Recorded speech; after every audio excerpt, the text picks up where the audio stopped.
السلام عليكم ورحمة الله وبركاته. ازيكم يا بنات؟ عاملين ايه؟ النهارده هقولك على فكرة حلوة قوي قوي.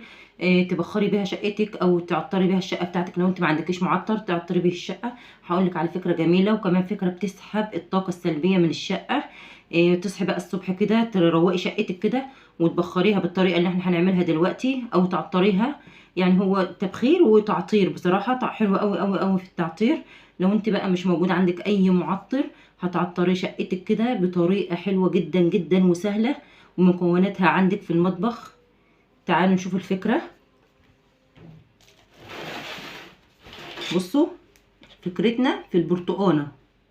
البرتقال دي هتعطر لك شقتك وتخليها ريحتها حلوة جدا جدا كأنك عايشة في جنة. وطبعا الريحة بتفضل فترة طويلة عندك، يعني لمدة يومين ثلاثة. ممكن تعملي الطريقة دي كل كام يوم أو كل جمعة، هتخلي شقتك ريحتها حلوة على طول. كل اللي هيخش عندك بصراحة هيستغرب من الريحة. طبعا أنا ولادي استغربوا جدا جدا من الريحة، لأن ريحة الطريقة اللي احنا هنعملها دي حلوة جدا جدا، بتعطر شقتك، بتخلي ريحتها حلوة جدا جدا. تعالوا بقى نبدأ كده. بصوا أنا هقطع الجزء ده كده بالشكل ده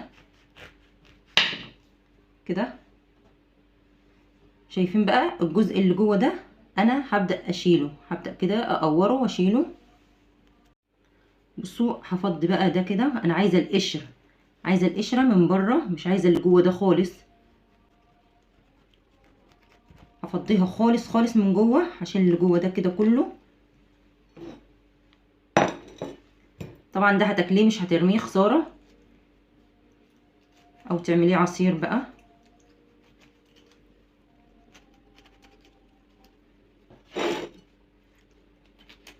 انا هفضيها خالص، تفضيها بقى بسكينه باي حاجه موجوده عندك او بمعلقه.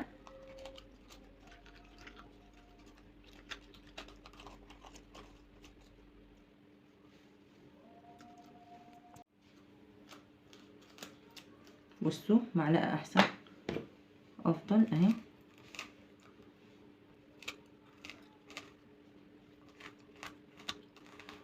طبعا بيطلع معاكي بكل سهوله.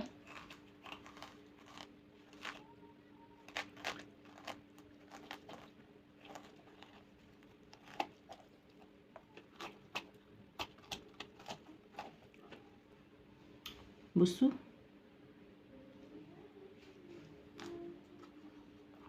دي هشيلها، اللي جوه دي برضو. هو ده برتقان بسرة، هتلاقوا فيه حتة كده جوه مش هتشيليها، لانك لو شلتيها هتخرميها كده من تحت، هتبوظيها من تحت. شايفين بالطريقة دي كده اهي. فيها تاني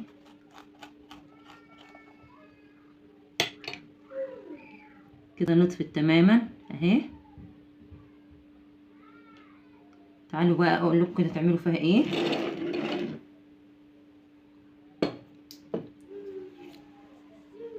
بصوا انا هبدأ اسوي الجزء ده عشان ايه اعرف كده اثبتها. هشيل بس كده قشرة بسيطة عشان انا مش عايزة اخرمها من تحت. هظبطها من هنا بس كده، مش عايزة اخرمها من تحت خالص يا بنات. احنا هنخرمها من الجناب بس مش هنخرمها من تحت. انا بظبطها كده اهي عشان تبقى ثابته اهي.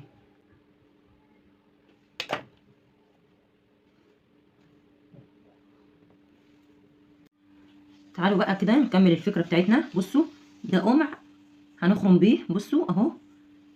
او تخرمي بسكينه او بمفك او اي حاجه موجوده عندك هتخرمي بيها البرتقانه. هنعمل اخرام كده بالشكل ده كده. بصوا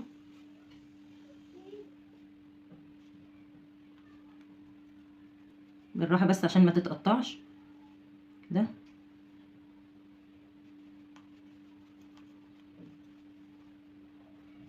فكره جميله هتعطر لك الشقه طول الوقت، هتخلي شقتك كده ريحتها حلوه طول الوقت. كمان بتشفط بقى اي طاقه سلبيه في الشقه، وكمان تبخير تبخريها في نفس الوقت برضو. حابه تعمليها بقى يوم الجمعه او في اي يوم، في اي وقت ممكن تعمليها. بصوا خربتها بالشكل ده كده اهي. طبعا انا عايزه الخرم يبقى واصل لجوه.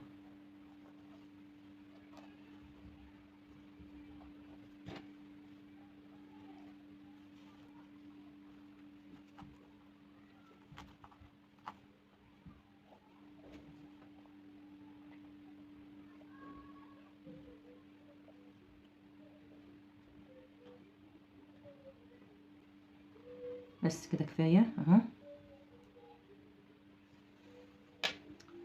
بصوا بقى، انا هحط بقى ايه، اي برفان عندك، اي حاجه موجوده عندك، برفان او اي حاجه، اي نوع برفان هتمسكيه كده وترشي جوه شويه، جواها كده شويه بالشكل ده كده. بصوا انا هحط كده اللي موجود عندي، دي ريحه ورد برضو اهي، بالطريقه دي كده.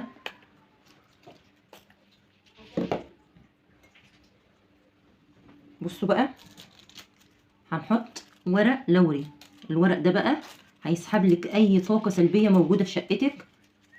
بصوا كده بالشكل ده.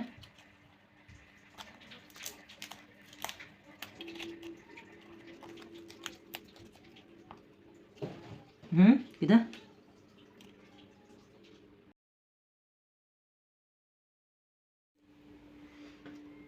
تعالوا بقى نشوف هنعمل فيها ايه. بصوا انا ولعت فحمايه بالشكل ده، هتولعي فحمايه كده على البوتاجاز وهتحطيها كده جواها كده اهو بالشكل ده.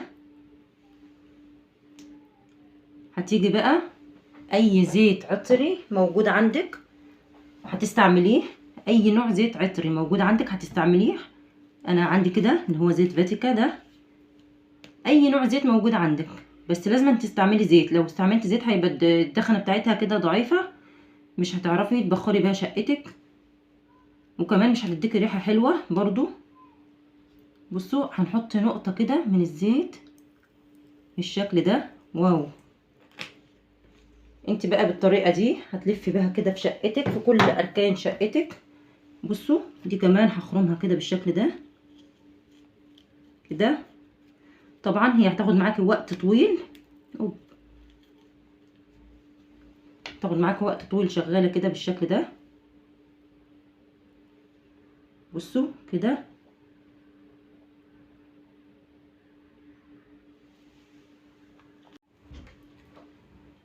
بصوا بقى هتفضل معاك كده وقت طويل تلفي بيها بقى في شقتك، تسحب الطاقه السلبيه. لو انت زهقانه بقى كده قومي كده روقي شقتك واعملي الطريقه دي، هتعجبك جدا جدا، هتبخر لك شقتك، هتعطرها لك.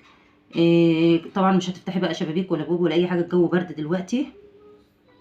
هتعملي الطريقه دي وتلفي بيها كده، تبخري بيها الشقه كلها بالشكل ده.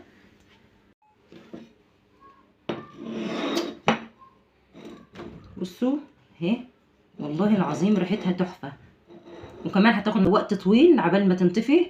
هتلفي بيها بقى في شقتك كده، تبخري بيها الشقه كلها في كل اركان الشقه، هتخلي ريحه شقتك كده جنه، كانك كده عايشه في جنه. اعمليها بقى كده يوم الجمعه الصبح بقى كده، شغلي قران واعملي الطريقه دي، هتعجبك جدا جدا وهتعجب جوزك واولادك، لان الريحه حلوه ما شاء الله، طالعه حلوه جدا جدا. كمان يعني ريحه طبيعيه، رشه فيها برفان وحاطين فيها ورق لوري، ورق اللوري ده طبعا هيسحب الطاقه السلبيه خالص من شقتك.